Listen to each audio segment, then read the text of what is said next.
Hey, welcome back. I know last week's episode was pretty intense, pretty angering, pretty ridiculous.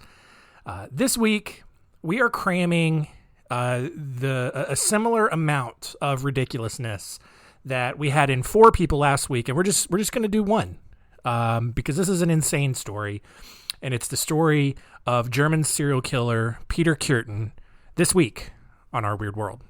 Our Weird World.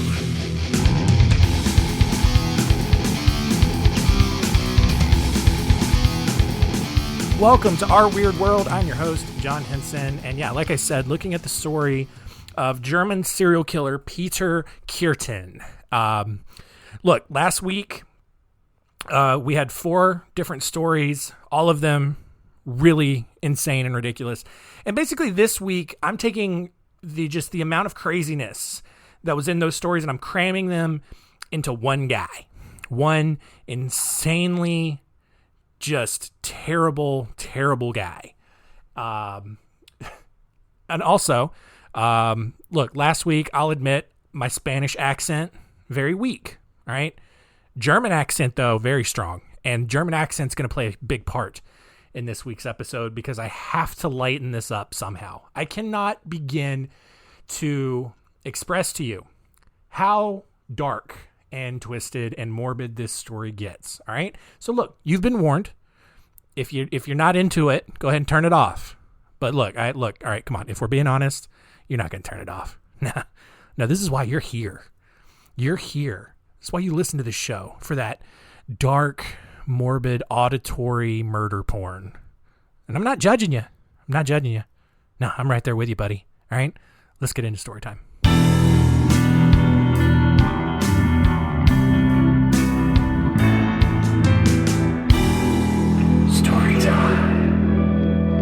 Peter Kürten was one of 13 kids born to an impoverished German family in a one-bedroom apartment in the late 1800s.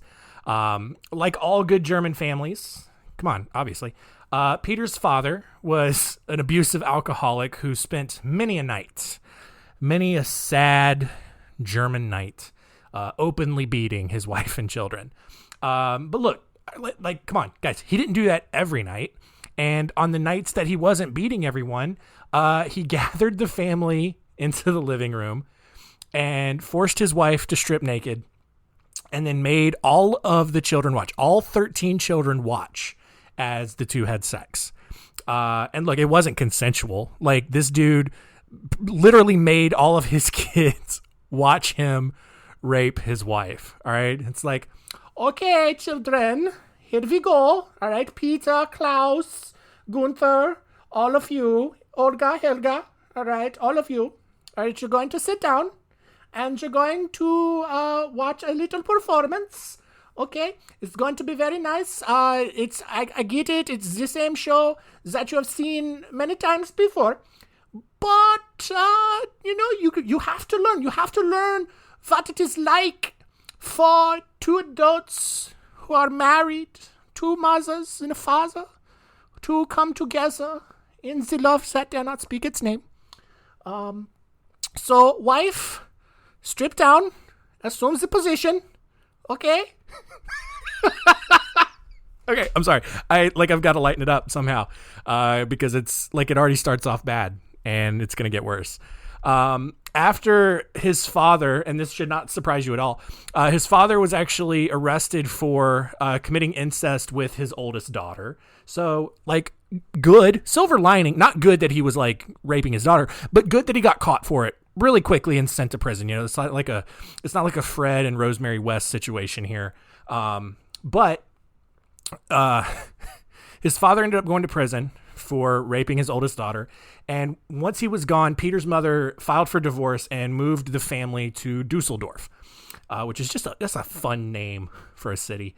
When Peter was 9, just a rough life, he was befriended by probably the local dog catcher and kind of just became his little dog catching apprentice. And Peter quickly learned that this dog catcher was not just in it for the joy of returning lost pets to their owners. This dog catcher enjoyed catching stray dogs and then having sex with those dogs. All right. It's just, and like, not only that, but he tortured and then killed the dogs after he had sex with them. And Peter, like, rather than thinking that this was horrible, like, he's kind of used to seeing people openly humping things that probably shouldn't be humped. And he thought that this was the coolest job ever. And he quickly joined in on it. You know, all right. A lot of weird instruction and teaching moments in Peter's life. You know, it's just like, you know, Peter, it's okay. So now this is what you do. If you have a bigger dog like a Great Dane or a Saint Bernard or something like that, you don't necessarily have to get on your knees or try to overpower the dog in any way. You just simply mount it as if you are another dog of a similar breed. The dog is not going to know. The dog cannot see you. The dog just senses you, and the dog will allow you, especially if you give it drugs and sedate it. All right? Now, if it is a smaller dog, maybe a little poodle, maybe a Shih Tzu, maybe a little Yorkshire Terrier, you have to grab it, and you just have to violently shake it on your wiener. You have to. That is how you get the job done. Whoa. Why did I go that far? Anyway, so by age 13, Peter actually had a girlfriend. So, you know, still trying to live a normal life. And while this girlfriend was happy to let Peter undress her, you know, play with their naughty bits a little bit, she refused to have full-blown sex with him. So, you know, good for her, I guess. But Peter, he really needed to release his hormonal frustrations somewhere. And so he quickly found that he could go down to the stables and sodomize the sheep and the pigs and the goats and just anything that had a warm hole that he could stick a wiener into. And he did this a lot. And he soon, like, I don't know how soon, but he found out pretty soon that he could really get himself off if he was stabbing the animals to death and feeling them like seize up and like, I don't know, twitch and shake and like right before he reached his own big finale. Like, that's a level of darkness that I cannot fathom. Like, how, and he got there quick. Like, he's not even 15 yet. Just Germany. Like, honestly, we should have probably dropped the atomic bombs on Germany because these are the kind of people that were roaming around down there. All right. The Japanese, like, they were just relentless. Germans, real sick people. I don't know. The Japanese were pretty sick too. Going back to the Unit 731 episode and all of that. Basically, we should have dropped atomic bombs on both of those places. I think it would have done the world a lot of good. All right. Anyway, in November of 1899, after going from town to town, committing various thefts and serving time in prison for getting caught for those things, Peter committed his first murder by strangling a girl to death after having sex with her because, you know, he wanted to see if killing a person would have the same effect during sex as killing a pig or a sheep or something. I'm thinking that it did. I'm not around to ask him, but at that point, Peter also realized that killing things was the only way he was ever going to achieve like complete sexual satisfaction. And look, PSA, not trying to kink shame anybody, but if you are the type of person that needs to kill something in order to be sexually gratified, you've got two options in this life. You can either castrate yourself or, and I think this would be more beneficial to everybody, just go ahead and kill yourself. All right. Like, I don't ever really want to advocate for suicide, unless it's in situations like this, because you're not doing anybody any good. All right. Yeah, it's just, go ahead and kill yourself if you need to do that. So anyway, PSA over, the more you know. But shortly after he killed this girl, he was arrested on separate fraud and attempted murder charges, and he was sent to prison. And guess what, you guys? Like, he never ended up killing again. And that's the end of today's stories. No, you know that's not true, right? Like, no, of course not. Him going to prison did prevent him from killing, but only for like 4 years. And then he was released and then drafted into the German army, where he was actually a model soldier, where he achieved the rank of commander. And then he tragically died during World War I. And he remains one of Germany's most beloved war icons. It's truly a great turnaround that this guy had.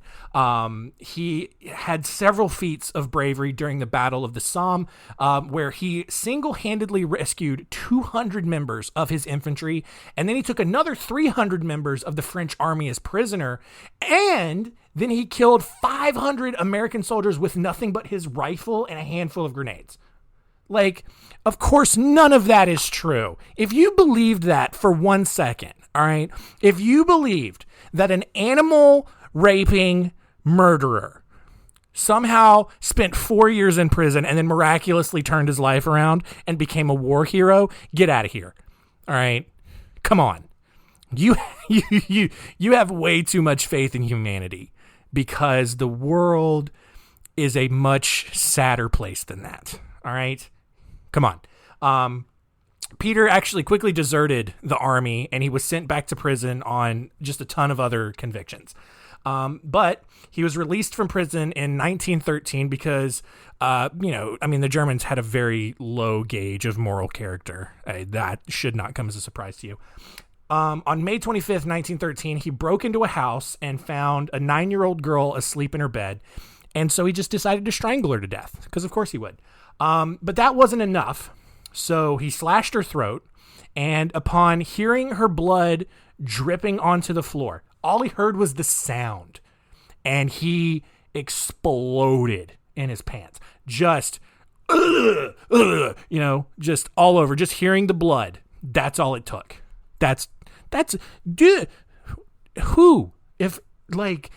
We don't need people like that around, for sure. Even more, the next day he returned to that area and spent the day drinking at a bar directly across the street from where he had murdered this girl. And he listened to all the locals talk about it and watched the story, or didn't watch the story in the newspaper, read the story in the newspaper, listened to everybody talking about it, and he was so proud of himself because he had horrified this little neighborhood. And all he could think about was just how awesome he thought he was. And to make it worse, he actually made multiple trips to this girl's grave. And on several occasions, he would go up to her tombstone, run his fingers through the soil. And as he felt the dirt fall out of his hands, he ejaculated in his underwear. I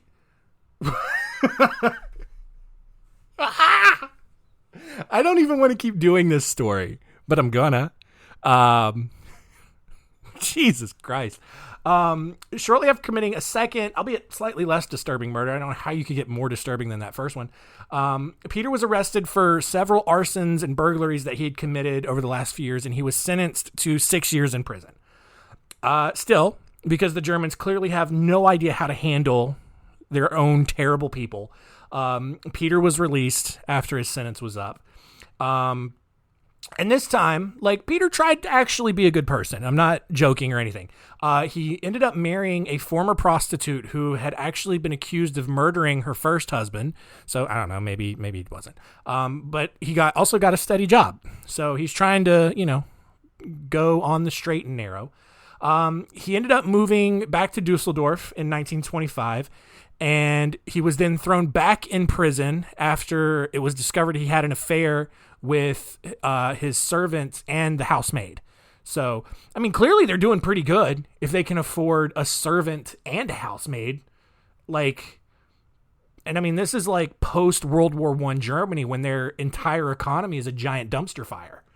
So he's doing something right somehow, but he's also not, because he's cheating on his wife with said people. But he spent another 6 months in prison because apparently his prior convictions meant absolutely nothing. And 4 years later, Peter then murdered 6 more people and attempted like several more murders and kidnappings and rapes. Each murder was just as gruesome as the others, which involved stabbing, mutilation, involuntary climax, all the whole song and dance. All right, you get it. By 1930, Peter had attempted to murder enough people that he had earned the nickname the Vampire of Dusseldorf, and he was just all over the German news. Everyone in all corners of Germany knew about this guy. They didn't know it was Peter, but they were scared of this guy known as the Vampire of Dusseldorf. Several of his victims had actually survived the attacks and were able to give detailed descriptions of Peter's features. And if you look online, there are pictures of Peter Kürten. And he basically looks like every actor who plays Hitler in the movies, but with like a ton of acne scars on his face. Just an old crater-faced looking pervert roaming around the streets of Dusseldorf, raping and creaming himself and all that. Where are we at? So it got to the point though, Peter realized that the police were closing in on him. There's all this attention around his murders. His mugshot, not his mugshot, but like his drawing, artist rendering of him is going around. And so he decides to confess to his wife that he is the Vampire of Dusseldorf. And he told her that like one of his big worries about getting caught was that his wife would not be able to support herself, especially with Germany's economy still being terrible. So he tells his wife to turn him in so that she can collect the big reward money that's out for his capture. So on May 24th, 1930, Peter's wife contacts the police, tells them everything. And then at Peter's request, he meets police outside of the St. Rochus Church in Dusseldorf and was hauled off to prison for like the 6th time at this point. While in custody, Peter confessed to a total of 68 crimes, including 10 murders and over 30 other failed attempts, which is like, that's not a good success rate. All right. If you're looking at, let's say you're going 40 attempted murders, 10 of them are successful. Like as a 25% success rate, like you're not a good murderer. But then again, a lot of the times, Peter ended up letting his victims go because, like Andre Chikatilo, he would just, cream his britches. And then like, that was it. That's all he needed. Like he wasn't murdering because he had to. He was murdering because he wanted to jizz himself. And like once he got there, it's just like, oh, sir, I was going to kill you. I very was. But I seem to have reached my own personal climax, and that is all I needed. So you're free to go. Thank you for your time. Okay. He also, but here's where it gets creepy. He also told police that he had drank the blood from 3 of his victims, including one, get ready for this, including one in which he drank so much that he accidentally vomited it back up all over her dead body, which, it gets worse, and this should not surprise you, caused him he soiled himself with his own baby gravy. Just gross. Oh God. I like that. It's like, he's one of the worst people. All right. This, I hesitated to put this in like a top 10 worst episodes list. I think this one's solidly in there. Just bad. It's real bad.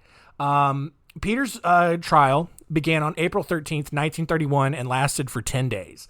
Although he pled not guilty by reason of insanity to every charge against him, he ended up being convicted of 9 counts of murder and was given the death penalty. He was sent to the guillotine on July 2nd, and his final words were also insane, completely insane. He's sitting as his head is being placed to the guillotine. This is exactly what he says. He goes, doctor, because he's talking to his psychiatrist who's right there with him. Doctor, tell me, after my head is chopped off, will I be able to hear, at least for a moment, a single moment, the sound of my own blood gushing from the stump of my neck? That would be the pleasure to end all pleasures. What a creep.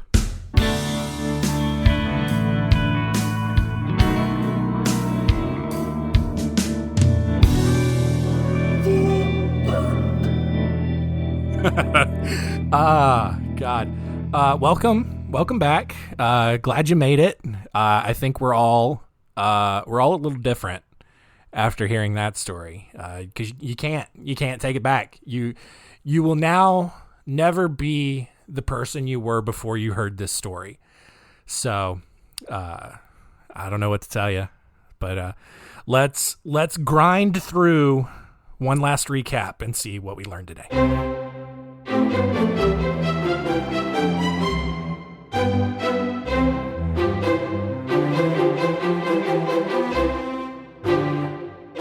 What did we learn? Number 1, if your kid starts hanging out with a creepy dog catcher who likes to have sex with the animals that he catches, just don't let your kid hang out with that kind of guy, because it's not going to end well for anybody. All right.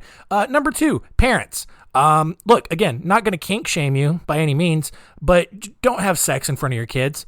Don't have angry, violent sex in front of your kids either. All right. Keep that to yourself. Don't scar your kids. All right. Like, I get that they got to learn. They got to learn somehow. I get that. Don't do it though. Just don't.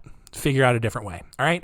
And then number 3, again, I cannot overstate. I know this is a very harsh statement to make, but if you are the kind of person who needs to kill things and the sound of blood gushing from your victim's neck, or the feel of the dirt on the tomb and the gravesite of your victims, if that's what gets you off, please hear me on this. Kill yourself.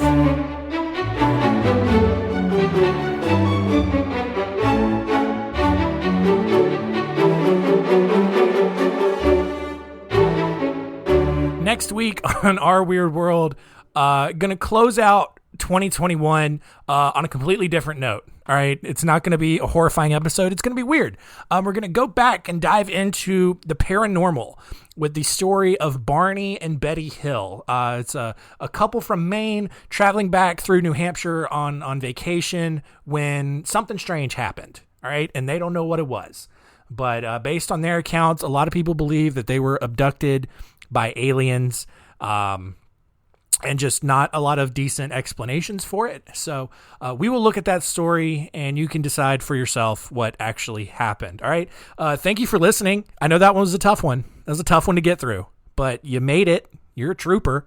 All right. Be proud of yourself. All right. Go get you a reward or something. I don't know. Or get a very strong drink and try to forget about it. But thank you for listening. Tell your most depraved friends about this episode and keep it weird.